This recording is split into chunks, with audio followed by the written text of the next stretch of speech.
Moi, je suis très très heureux d'être là. Je voudrais remercier Yves Jubinville et puis au fond l'Université de l'UQAM de me donner l'occasion de venir vous parler. Et comme le précisait Yves, je vais situer mon propos en essayant de tenir deux bouts de la chaîne.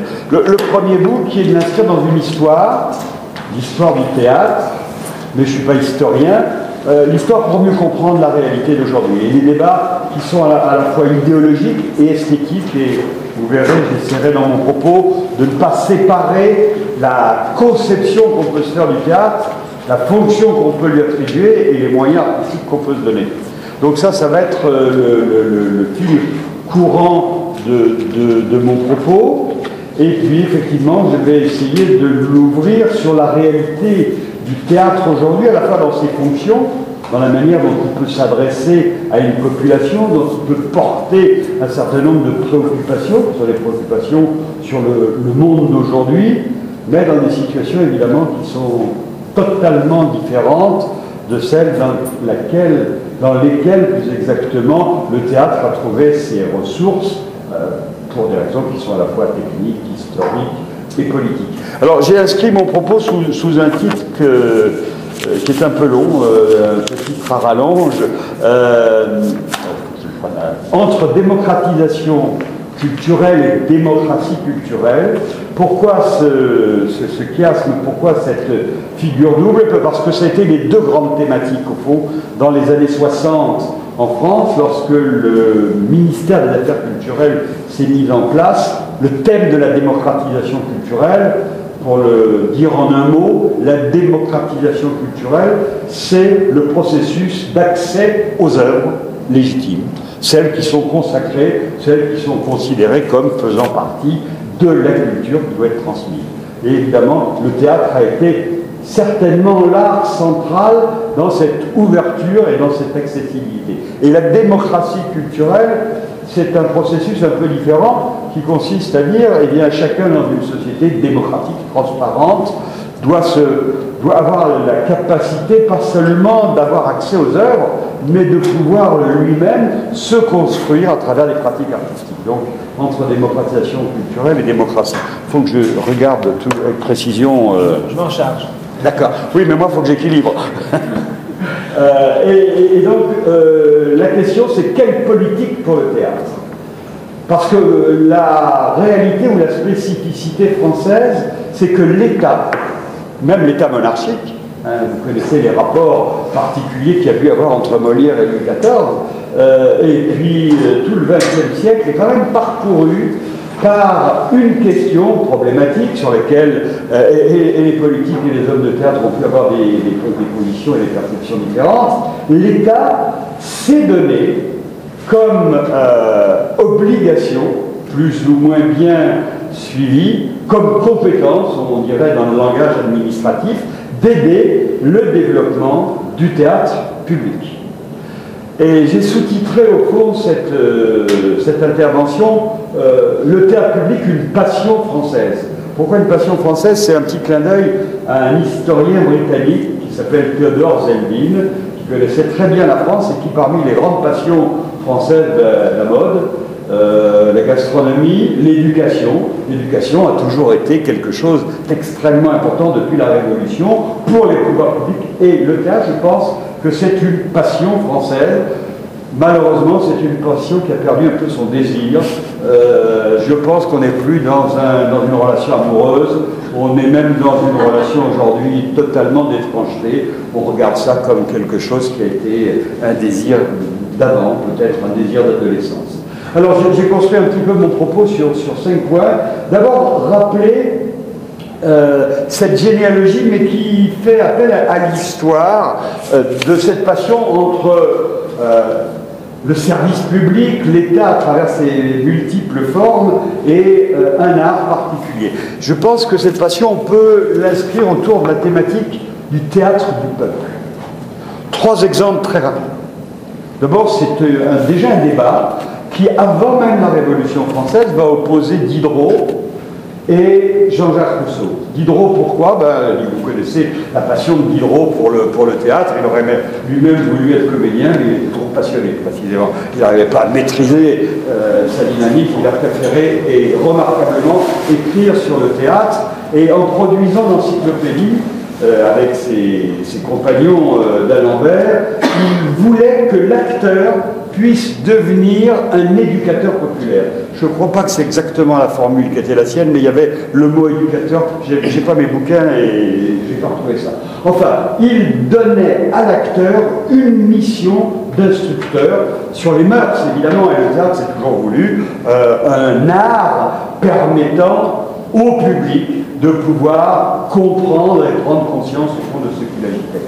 À l'opposé, Rousseau, lui, disait que la pratique du théâtre, notamment dans un article célèbre qu'il a fait à propos de la question de l'installation du théâtre à Genève, donc tout ça est avant la Révolution française, il disait qu'il ne faut pas que les gens s'enferment dans un antre, dans une salle obscure, parce qu'ils vont perdre toute volonté d'intervenir sur la politique. Il vaut mieux que les gens se donnent à eux-mêmes le spectacle.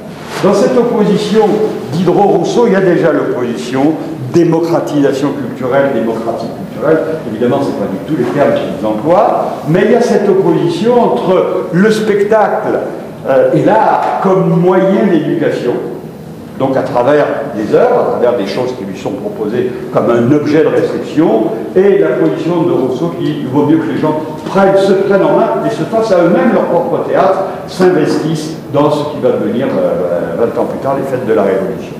Deuxième petit exemple, c'est Michelet, le grand historien de la Révolution française au XIXe siècle, qui va rappeler avec force une première initiative de la Révolution qui a créé le Théâtre du Peuple. C'était un établissement ouvert à ceux qui n'avaient évidemment pas l'occasion d'aller regarder le théâtre dans les lieux aristocratiques, qui pouvaient rencontrer évidemment sur le Pont-Neuf, où il y avait déjà l'influence de la Commedia dell'arte, mais elle ne parlait pas à l'époque parce qu'il y avait le monopole des comédiens français.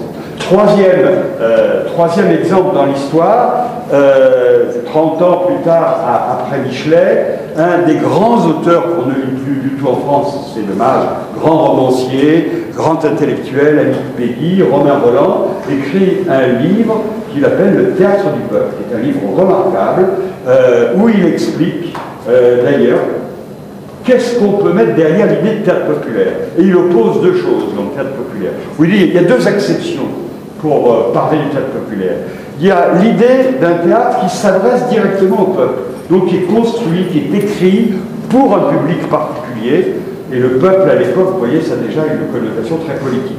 Je ne suis pas sûr qu'aujourd'hui, lorsqu'on parle de peuple, on puisse renvoyer à une catégorisation de l'ordre du social et du politique, tout simplement parce que la structure même de la société a terriblement changé et qu'on n'est plus dans une opposition peuple-aristocratie ou peuple-bourgeoisie. La place des classes moyennes est telle que, évidemment, c'est plus cette opposition-là. Et donc, Romain Rolland va dire qu'il y a deux manières d'envisager le théâtre populaire, le théâtre du peuple.